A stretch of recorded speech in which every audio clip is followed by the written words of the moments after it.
You say that as if you know it's on that before. Like, come on. I don't know what you mean. Welcome back to the Uncensored podcast, episode 5. We have made it. This week's episode isn't going to be as ropey because we've actually recorded it before the day itself. Sunday before Sunday when they're meant to be fucking released. Yeah, we fucked it a bit last week, but we're back. Yeah. You can't get rid of us that easy, and we are good to go. This week's Halloween special is Unsolved Crime. We're gonna have like murder mystery. I've got some disappearances and stuff, so Yeah. So we'll get into that. Probably end up getting sidetracked again and take the piss, but we move. Probably, but oh well. It's all fun. It's all fun and games, isn't it?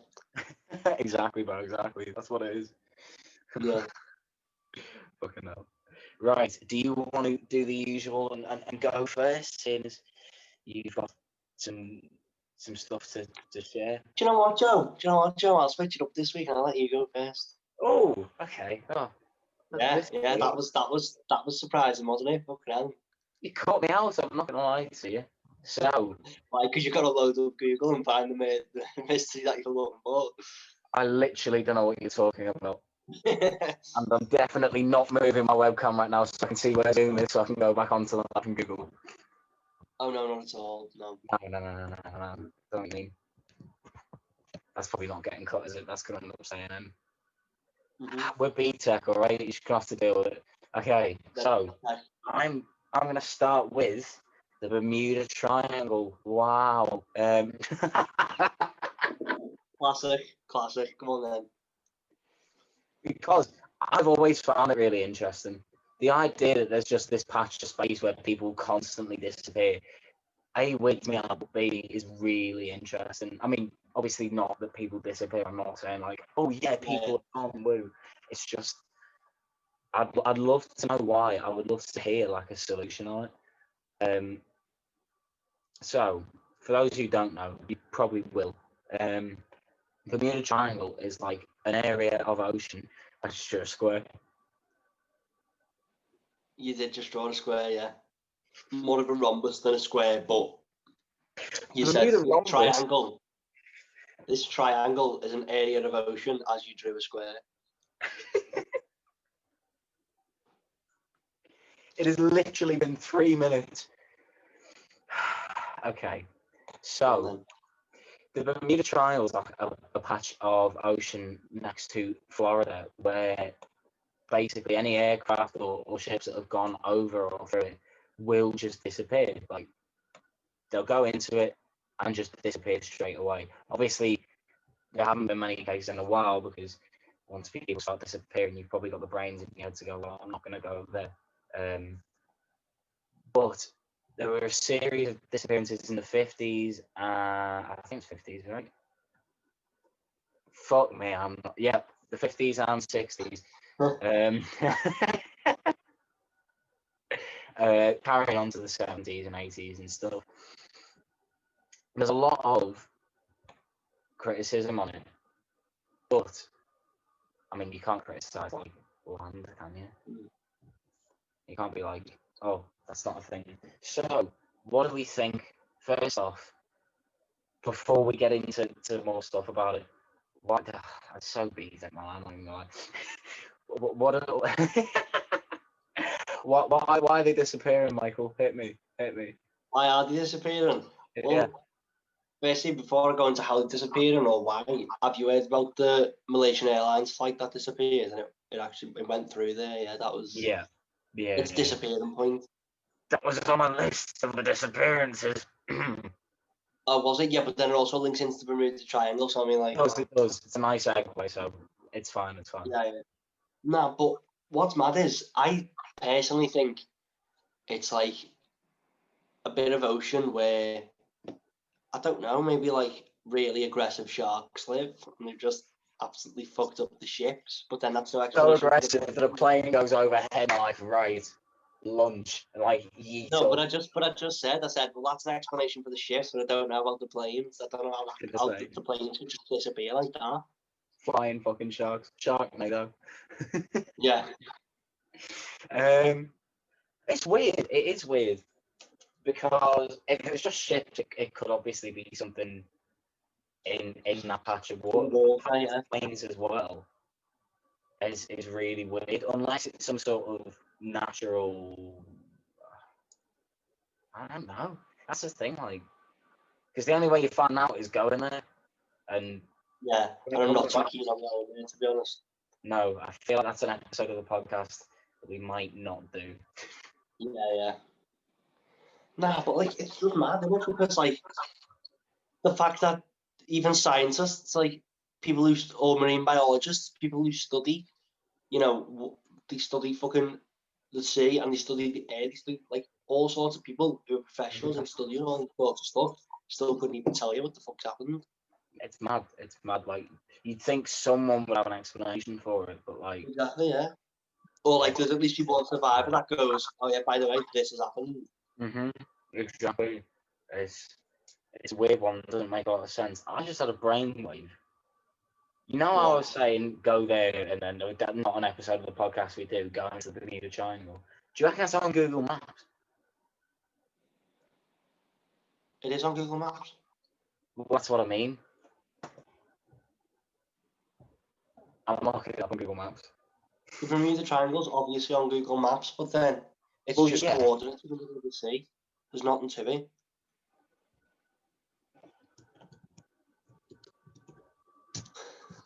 Proper. Doing your research, definitely not on. What do you mean Bermuda Triangle in Germany? Park Street? Oh, cool. Why is it? Also, someone hoovering in your house. No, that's the laptop. Is that loud? Yeah. Oh no. How loud are we talking on a scale of loud to really fucking loud? No, it's not really fucking loud. It's like faint, and it's like, oh. Alright, that's fine. So breather. It's just giving me like one in Suffolk. And then a nice bar in Poole. Oh, fair enough. Right, fucking forget that. Yeah. That wasn't quite what I was anticipating. I'm quite disappointed, I'm not going to lie. As I'd imagine the viewers of the first 10 minutes of this podcast. Yeah. Yeah, I'm not going to lie, lads. This is probably... Anyway, speaking of really like faint noises, I'll go on to my next one because it relates to that. Oh, see? Bang. So, in December 2016, a CIA officer checked into the American Embassy Health Organization in Havana, suffering from nausea, headaches, and dizziness. A few days later, 2 more CIA officers reported the same symptoms, and then by late 2018, the number grew to 26 Americans and 36 Canadian CIA officers who have all experienced nausea, hearing loss, vertigo, nosebleeds, and focusing issues. Right. So it says, in the cases, victims claim that the symptoms were triggered by a strange noise they heard at their homes or hotel rooms. And it says, one person said the noise was high-pitched, another described it as a beam of sound pointing into the room, and some insisted the noise closely resembled marbles rolling across the floor. What the fuck? It gets probably weird though, because then it says, the illness confounded, completely baffled medical experts. Doctors at universities in Pennsylvania who had examined all these people for all the symptoms. They were thinking it was concussion. Not one single person had concussion or ever suffered from it in the past. Which makes it proper fucking strange, because then people were saying it was if they've had ultrasounds or scans to the brain or anything, maybe it was the waves that was from the scan which was affecting the hearing or making them feel ill. But every single one of them did tests, and none of them experienced anything like that either. So then the FBI and the CIA was questioned about it, saying, do they have any weapons that can cause you to be sick? And they made every claim saying that they've never made one. If they've ever, experienced something like that, it's not from them. And they also proved that an ultrasound noise is above human hearing, so no one could actually hear it if it was from that. So, oh no, that's weird. Yeah.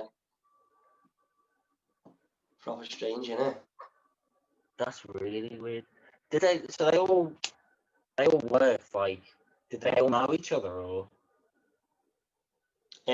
Some of them did, but then it was all different cases from all over, like different like parts of like the CIA, FBI, all different embassies.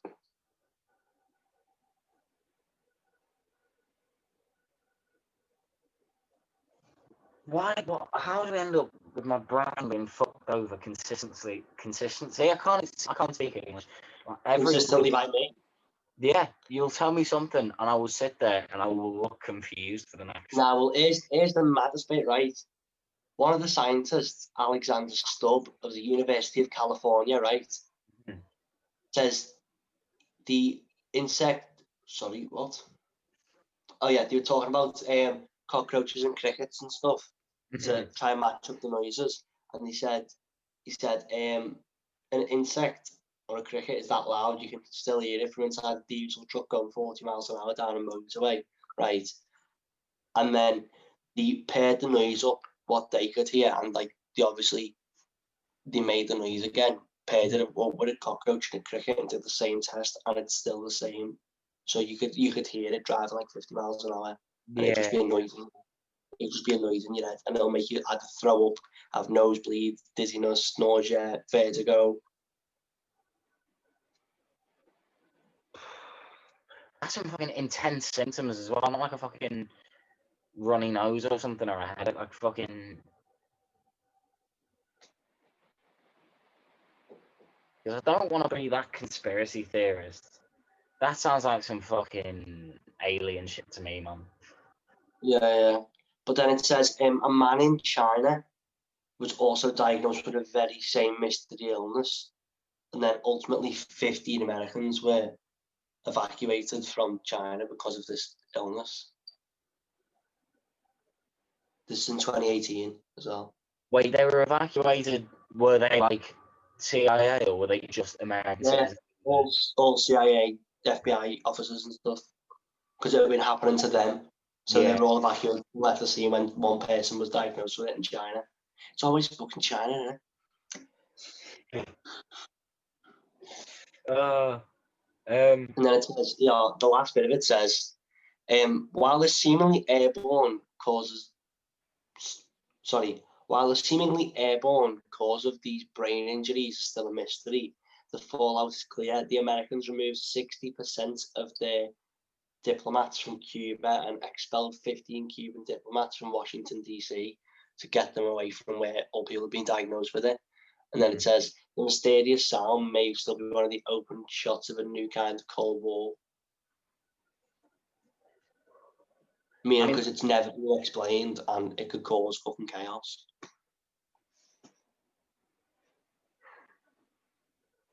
So they all survived it, right? How long did the symptoms in that last? Did they just go away? No, well, it says that they lasted 2 to 3 weeks.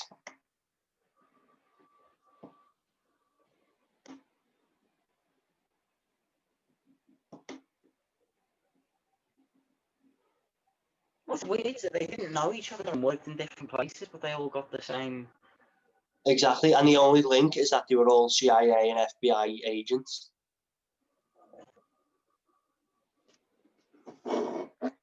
That has absolutely baffled my head. Mm-hmm. None of that makes sense. Exactly.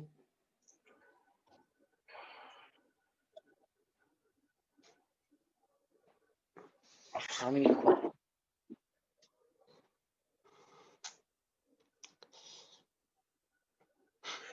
Wow, you're really stumped there, aren't you? Like, I'm really thinking about it because my first thought is, well, if it's a virus, you'd expect it to go outside. If it was strictly CIA and FBI agents, you would expect them to these people have got like wives and kids and shit. But did any of their families end up with it? No. So it's clearly a targeted attack, which is basically, I'm assuming it's a noise. Like the friction of it has messed up the brain chemistry, causing people to experience nausea, nosebleeds, and like throwing, vomiting, and all that. And it feels like a targeted thing, just against like the CIA and FBI and stuff. Then how? What? I mean, why less? More how? Yeah. There's an X-Files episode in that, you know. There's 100% an X-Files episode to be filmed around that concept. Like, that's mad. That's just proper weird, and it's no one can explain it. Not even scientists who study the human brain. Like, no one can match the chemistry or the pitch up with anything other than insects. But then, if it's a targeted thing where fucking CIA and FBI agents, no insects going to be hopping about fucking trying to do everyone in, is it? You know what I mean?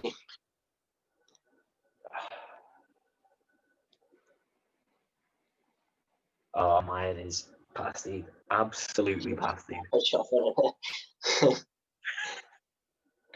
Honest, do we bother carrying it on, or do we end this one at 15 minutes?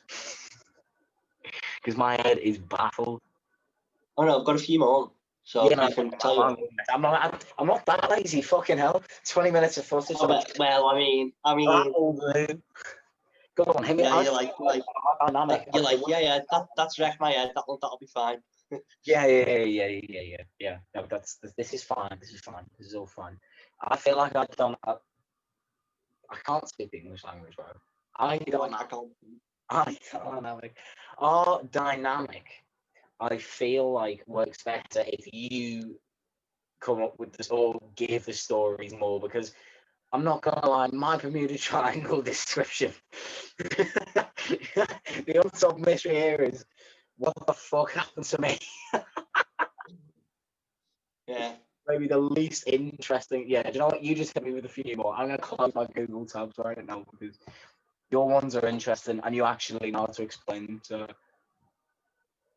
Oh wow, you really put all the pressure on me here, Joe. Wow. Okay. I'll just send you the stuff I find and be like, right, you read this out because. Yeah. Being like, yeah, you can make something else of that go, man. Yeah. Okay, we're working all on camera. This one I've heard about before and I've read it a couple of times, which is just one of them where you're like, what? It's cool as fuck, to be honest. Yeah. And I feel like if I had the balls and I had the brains and I had the criminal mind, I would do it myself. Okay, getting very close to the end call button, so you might want to. Nah, so this one's called Who and Where is DB Cooper? Have you heard of this story? That was one of my other ones. Well, did you fully read it? I read the whole thing. However, I feel like it should be for you to describe, seeing as we've seen my descriptive abilities. Go on, tell so who DB Cooper is. November 24th, 1971. This man, Dan Cooper, was a passenger on a Northwest Airlines flight 305 from Portland to Seattle. It was only a 30-minute flight. It was a half an hour flight, right? And every person can describe this man in full detail. Everything about him. He was wearing a full black suit, a white shirt, a black tie. He was wearing a, what's it called? One of them tie clips. They knew the colour. It was like a pearly, eggshell colour. Mm-hmm. They knew every single last detail about him. The man sat front of the plane, very front, with a ciggy, ordered the bourbon, and just sat for 10 minutes, smoked a ciggy, drank his drink, and then handed a note to one of the one of the flight attendants, right? Mm-hmm. This young 23-year-old girl was just like, oh yeah, probably a phone number, I'll ignore it. A few minutes go by, she walks past and he grabs her by the arm and goes, have you looked at the note yet? And she goes, no. And he's like, well, I think you might have to because we've got a bomb. Yeah. It's more chill than the fact he said it so casually, and you're like, oh yeah.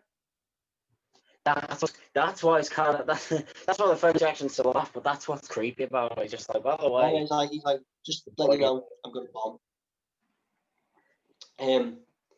It's really strange, to be honest, because it says after the flight attendant read it, his demands were $200,000 in negotiable American currency, which now today is worth $1 million in American currency, right? And then it says he demanded 4 parachutes, a fuel tank standing in at the Seattle airport for them to refuel the plane, right?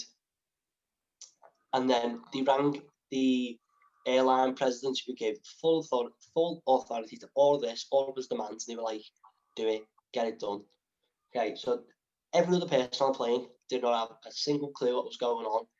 And Dan Cooper literally just said to the person, he said, have that tank there for my escape. So then it's like a cover up for him and for the rest of the airline passengers that they were just refilling the plane. Yeah. And that's so fucking clever. And then at 5:39 p.m, the plane landed. An airline employee delivers a cash-filled duffel bag and parachutes, and Cooper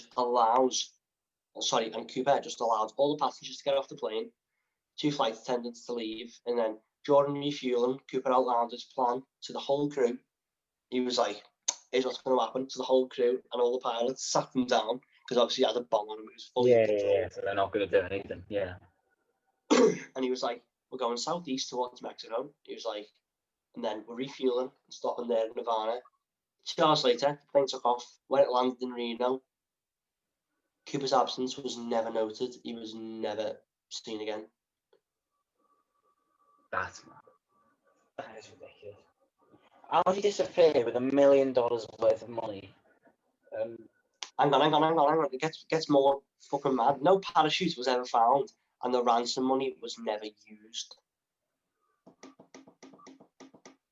And then, yeah, exactly. So going all for that, and it was never used, and no parachute was ever found. And then in 1980, a young boy on vacation with his family in Oregon found several packets of ransom money, identifiably by the serial number of the notes he stole from. Michael. I said serial killer because I'm nearly going into like serial killers. The Uncensored podcast, I'm off. I know. Nah, so it was all noted that it was his by serial number. Mm-hmm. And then it's just weird, isn't it? Because it says, leading on to the intense search of the area and for Cooper or his remains, nothing was ever found. For the time, it was speculated that Mad Men's Don Draper from the show Mad Men is based off this man. Yeah. Which is just so cool, to be honest. That is cool. And then it says, in the real world, a parachute strap was found in 2017, so the case is still a thing. And it says where Cooper possibly could have landed, and still no one knows till this day where this man is, if he's still alive, whatever happened to him. Whereabouts, when they're talking about him landing, whereabouts do they think he would have landed? Well, it was clearly somewhere between fucking Mexico and Reno. Nevada and Reno.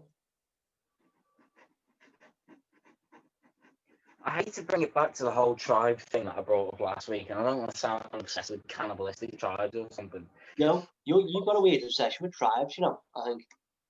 You've got a weird obsession with serial killers, so we both got issues. Yeah, true. I think mine's a bit weird as well, to be honest. I really can't say anything, can I? My first thought is, why would you go through all the effort to disappear and never spend money? Why would you go through all of that just to... You might like the buzz of doing crimes. Yeah, but then disappear and never do it. You might have a nice little serial killer bug where he's like, I just love fucking committing crimes. I'm just obsessed with it, you know what I mean? Like, yeah, okay, well, let's say he's got that then. Why would... Because did he have a criminal record before that? You are? Before the incident on the plane, did he have any criminal record or anything? It doesn't say anything, but I'd assume so, yeah, because he was a known criminal. Right. First of all, how did he end up on the fucking plane? I don't know. That's what fucking confused me, because once I read this, I did a bit more backstory, and he'd been convicted of crimes in the past, and I thought, I don't think he's currently, convicted of anything, so I think he's allowed to freely get on flights for now. Yeah. So then he thought, I'm going to take my chance here in this nice little 30-minute window.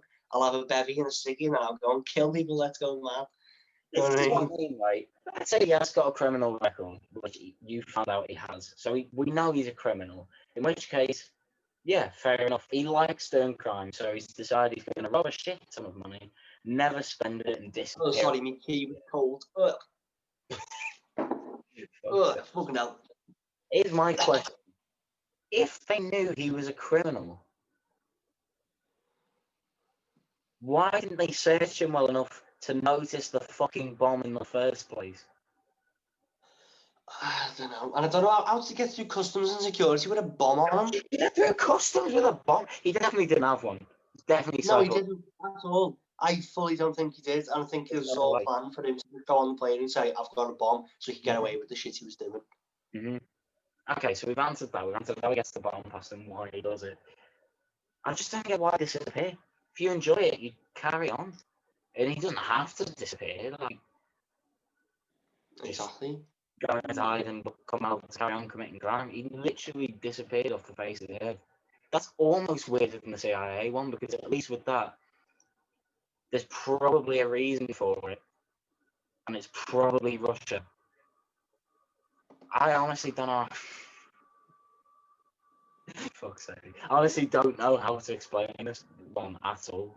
Because why? I couldn't tell you, to be honest. I genuinely, that's...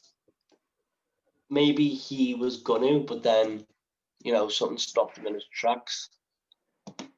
A tribe? No, man. Joe, bloody hell.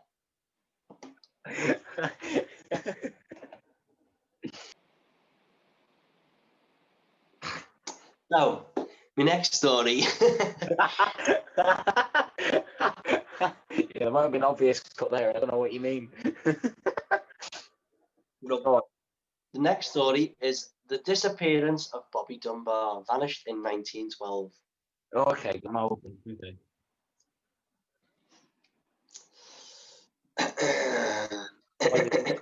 English? What?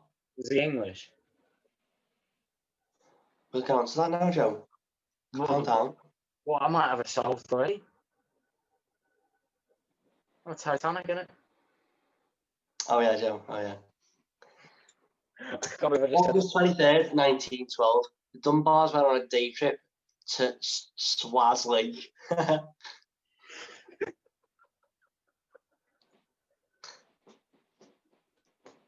Anyway, do you want a day trip? Balling since 1912.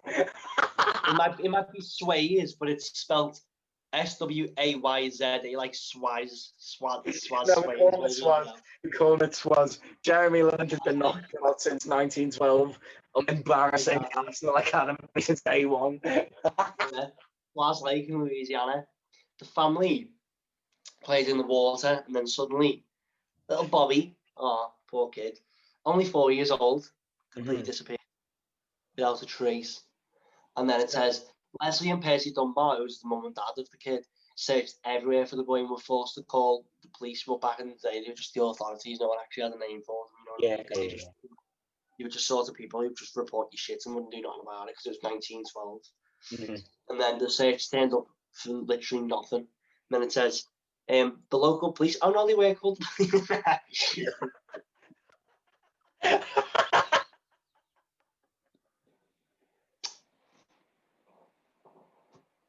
I don't even need the music. Just a whole 5 minutes worth of explanation. I've just gone complete. Oh, fucking... No, I said, I don't even think they were called the police because it was like 1912. And then the next line says, the local police and eventually state police began. Well, what did you think they were called? I don't know, because like, I didn't really know if they had a name back then or not, you know what I mean? Yeah. But there's like a pause. They've been the police since the 1800s, bro. The Met Police was formed in like the 1840s. Fucking hell. I know. Anyway, carry on. That was that. Okay, so there was a full statewide manhunt all over Louisiana for this kid. They basically fucking do it. It's proper weird, man, because like it's mental. So what they ended up doing was they were throwing dynamite into lakes to kill off alligators and stuff, to see if any remains of the boy was inside any of the alligators. So they were cutting open animals and making sure there was no. So they were going around basically just killing innocent animals to make sure this boy, hadn't been eaten. Yeah. None of them were actually efforts to where the body turned up, so it was completely ineffective. So, let's go back to the kid disappearing. He's with his family playing in the lake, and all of a sudden he's gone. Like, they all just turn their back. Yeah. No, because I read into more about this, like fucking, and it might say it in a minute, but it says he left with his cousin, and then his cousin went to go and find, or they think he went off to go and find his dad and his uncle who went out shooting, went out hunting, and his mum and his auntie and all that stayed back in the cabin. So we're not actually sure. But here's where it gets proper fucking strange. You'll like this bit. You'll fucking like this bit. Yeah, okay, go on. 8 months later, after Bobby's disappearance, the Dunbars received good news. A boy matching Bobby's description had been found in Mississippi. Right. A man named William Cantwell Walters, a travelling handyman, had been seen with the boy. With authorities caught up to him, he claimed the boy was Charlie Bruce Anderson, the illegitimate child. Sorry, illegitimate? What does illegitimate mean? Spell it for me, Michael. Sorry, illegitimate child. I was going to say.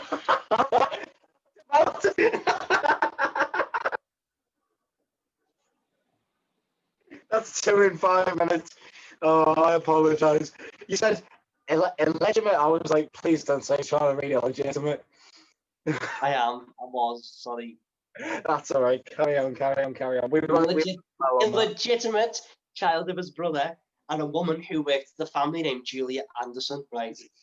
And then he claimed that the boy refers, meaning if you say Bruce, he'll say, what lad? So he responds to Bruce, right? He doesn't obviously say what lad, because no one does. Mississippi, what lad? And then left in the care of Julia, who apparently was his mum. Many residents of the town backed Winter's story, but the police still arrested them and took the boy into custody. Right. Here's the maddest bit about this. Okay, go on.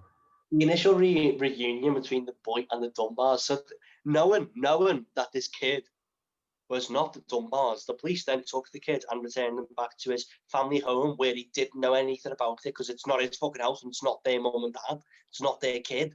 Absolute bunch of retards. Anyway. Just idiotic, innit?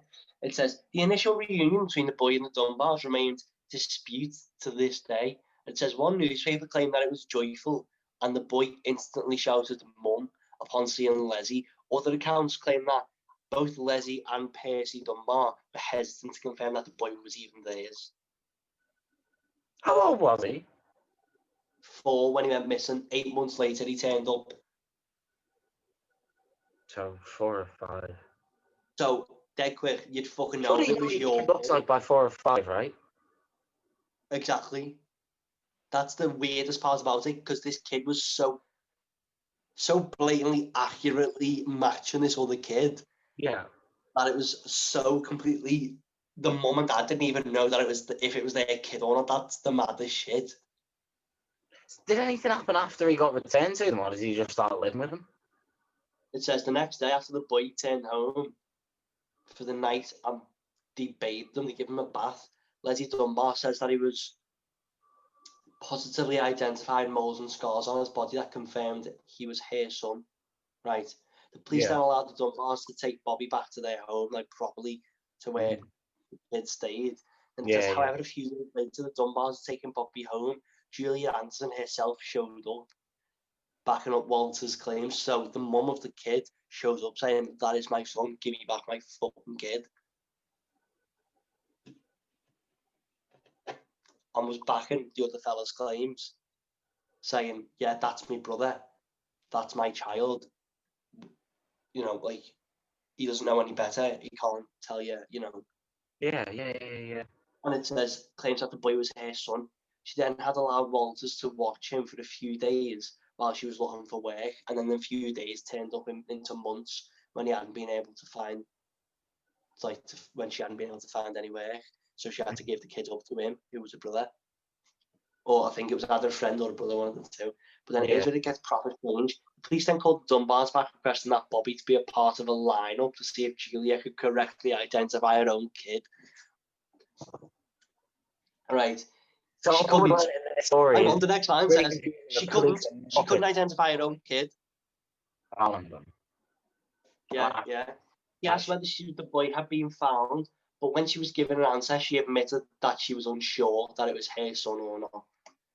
However, she returned the next day claiming that it was, in fact, confidently, the boy identified as Bobby Dunbar was actually her son Bruce.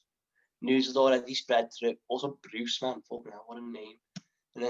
News had already spread, though, as she was hesitant the next day before the boy was obviously living comfortably with the Dunbar's house, and then the court were trying to bring the case back in because the mum was still fighting for her kid. And then it says, unable to pay the court battle anyhow, Anderson returned to her home in North Carolina, leaving the boy with the Dunbars. It's mental, innit? It's proper mad. Absolutely baffled. How do you not recognise your own kid? This goes on for quite a bit. I'm going to read the full thing because it gets so mad. Mm-hmm. So it says, at this point, the Dunbars were fully confident that the child was theirs. The child was Bobby. He'd return home and accumulate. It says, I'm going to need to stop being such a retard with words. Go on. Acclimated. I'll just spell it. ACCLIMATED. Acclimated. Yeah, what's it mean? Meaning like probably settled in well. Well, if it's the word I'm thinking of, which I assume it is, how do you spell it again? Which you're thinking of, which you're now going to Google. How do you spell it again? ACCLI. Yeah. MATED. I'm guessing it's like he's settled in well, because then it says was playing with his brothers and showing signs of remembering things at the house. I can confirm for you, knowing that word very, very well. Fuck off, Joe. That it means responded.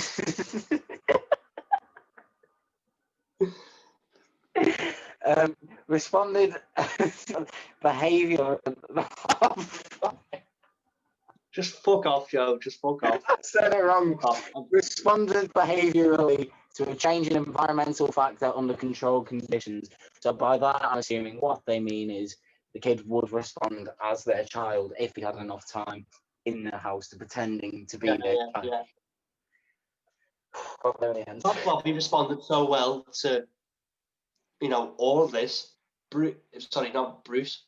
Walters, the man who had the kid in the first place, had Bruce or Bobby, whatever kid you want to call it, was then convicted of kidnapping for 2 years and spent 2 years in prison, and then for his crime before his attorney appeal. And then it says, due to the cost of the first trial, the court declined to try him again instead of releasing him because he couldn't pay funds, so they kept him in jail until the end of his life. He maintained an innocence in this case through all of his life. He was completely innocent. Well, what we know of. It says, by now it seems that everything was well and good. Ooh, Bobby had been reunited with his family and was adjusting well. He grew up and got married, eventually having 4 kids. It's just mad. And died in 1966, right? Mm-hmm. Big time jump there, but whatever. Though he'd been told all the events that had happened during his childhood, family members recounted, that he was always maintained and knew that he was Bobby Dunbar. Here's where it gets proper strange. Then in 2004, Bob Dunbar Jr., son of Bobby Dunbar, consented to a DNA test, his daughter, Margaret Dunbar, had been investigating the events and wanted to prove once and for all her grandfather was, in fact, Bobby Dunbar. The DNA from Bobby Dunbar Jr.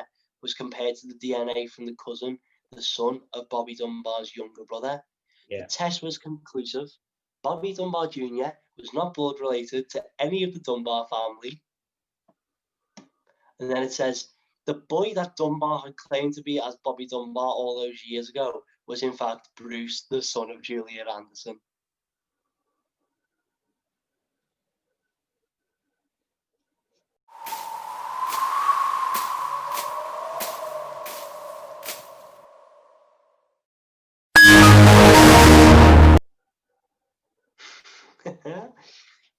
That's madness. So it says the whereabouts of Bobby Dunbar is still unknown till this day. And then it says he most likely drowned and was eaten by alligators, but they fucking ripped apart so many alligators and still didn't find any traces of his body. It says the Anderson family was thrilled that they found out the test was vindicated their claims. The Walters family as well was overjoyed that the evidence exonerated the kidnapping claims against William. But he was dead anyway, so. Oh my fucking god.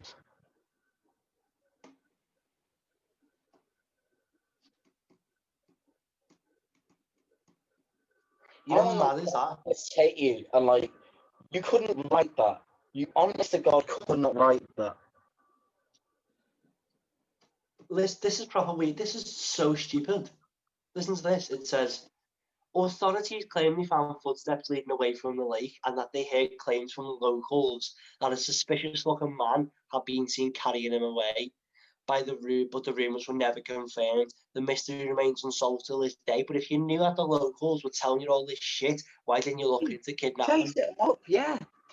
That's absolute retards. Oh, Madness, that, isn't it? I've got a headache. My head's fucked. I love that case though. I just find it so mad. That is the most mental. I've never known a real life story to have that many plot twists. My love life has had less plot twists than that. That is fucking ridiculous. There's another case like that as well, which is proper strange because I can't remember most of it. But what happened was this kid went missing when he was a kid. Yeah. Or sorry, he ran away when he was a kid. I just said. Oh yeah, I said the kid went missing when he was a kid. Yeah. This kid went missing when he was a kid. Well, yeah, meaning because he was a grown man when he finally showed up back with his family, right? And this lad lived, or what he thought was their son, lived in the house for fucking years with them. And then the sister one day was like, oh yeah, remember when you used to do that as a kid to try and catch him out, like messing with him? Yeah. And he goes, oh yeah, I do remember that. And she's like, that didn't happen. So she starts digging more and more and more into it. Turns out this man is a serial killer who stole the boy's identity and then moved and fled from the police in Germany and was now living with the killer's family as a cover. And he was nicked in 2010. What the fuck? How mad is that? The fact that he didn't even kill or any of the family as well, which is just weird. He just sort of lived his life and was just enjoying it, which is proper strange. No, that's too much for me. That's too much. It's been 50 minutes. That's enough for me today. That has blown my fucking brain out. What the fuck? So hang on. He killed this kid when he was still a child. When he was still a kid, right? How old was he when he killed him? They were the same age. They were both. So it turns out this lad was just a kid in Germany. Listen to this. So this boy goes missing. Yeah. Leaves his house and just goes traveling, and literally just like makes just like as his own life, just going, and then he ends up in Germany, right? Yeah. Where this kid becomes mates with him. And welcome back. We had some technical difficulties. Michael, finish Well, I was in the middle of telling a story, you fucking knob. Sorry. Could have at least let me finish it and then went, right, we're done, I'm going for a piss. What? Okay, so the technical difficulties were really needed the loo, so we had to cut Michael off. Go on, finish the story, go on. Difficulties with Joe's bladder, that was it. So, anyway, what happened was, this kid leaves his house, travels until he's like 20, ends up in Germany. Yeah. After a few years of travelling, ends up in Germany, meets this lad, become good mates, he's a serial killer, kills him, and then as a cover, gets in contact, creates a new Facebook under the lad's alias, steals his identity, basically cuts his hair like him, and then dyes it as well, and like fucking basically make sure that he looks a bit like him to where it'll be recognised by his family. Fuck, it's just mental. Goes back home to the US. Yeah. Claims he's a citizen of the US because he's got this lad's ID and this lad's identity. Lives with the family, and the family are like so happy to see him, and he has no emotion about him, anything, nothing at all. And he ends up living with the family for like 3 years, properly, like they're dead close after he comes back. Everyone's like so happy that he's there, you know. You know what I mean? It's proper, and it's not even fucking him. And then the sister's like making jokes and being like, oh yeah, like reminiscing about stuff as a kid. But all he knows is what his best mate told him, who was her brother. So he's just going off what he's been told by him and just relaying it to his sister. Oh my god. So then to make her go, oh yeah, this is obviously him. Yeah. And then she says something, and he goes, oh yeah, I remember that. And she's like, oh yeah, and then goes, Mum, Dad, right, that didn't happen. That's never happened. I feel like he's not telling us something, or he's forgot it. But I don't think he's forgot it because it's such like a big part of our childhood, which we always used to speak about. Yeah.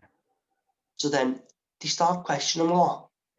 And then what happens is they call the police on him one day just because they're so like suspicious about him. They're like, we believe my brother is not who he says he is. And the police are like, what the fuck are you on about? And they explain the full story to him. And then the police are like, right, we'll send someone over to investigate it then.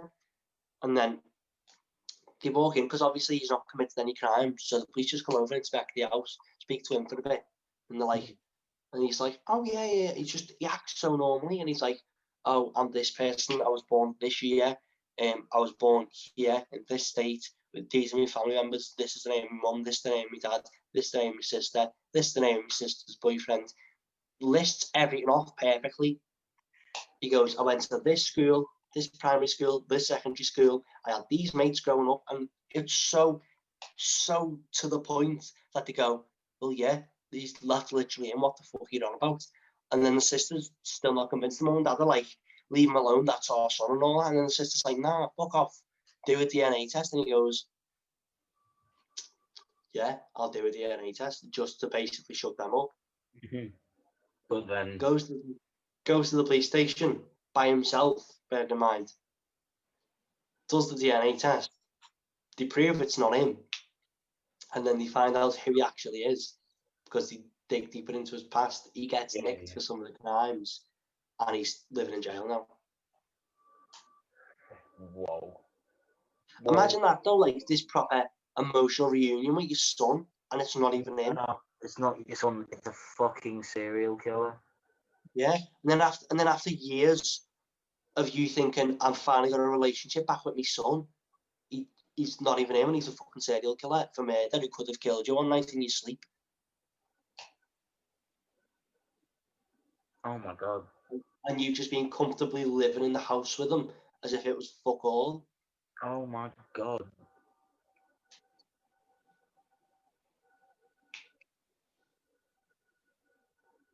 Oh, that's messed up on so many different levels. Isn't he? Fucking hell. Whoa. Wow. Jesus. Nice. Anyway, lads and gals, that's the end of episode 5. We'll see you next week for episode 6. Just fucking alright, that'll do then. Yeah. That's the last story of the day. That is mad. That is absolutely blowing my head off again. Wow. Because your the triangle story was really gripping, Joe. Really gripping. Your story was gripping too. So gripping, I had to get up and go for a piss. I know. It made you go for a piss. It was that intense. Right then. Thank you.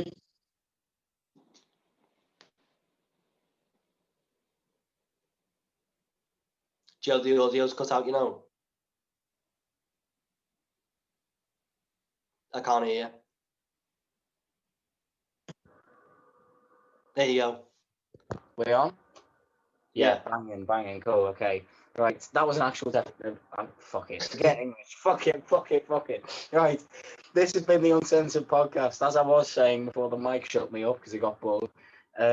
Next week we are reviewing and reacting to horror films. So it's going to be us doing our reviews of 3 films each, and we're going to film ourselves while we watch them, so you get to enjoy that as well. And yeah, thank you for watching. We will see you next week. Like and subscribe. I can't speak. Bye. Subscribe as always, and shut up.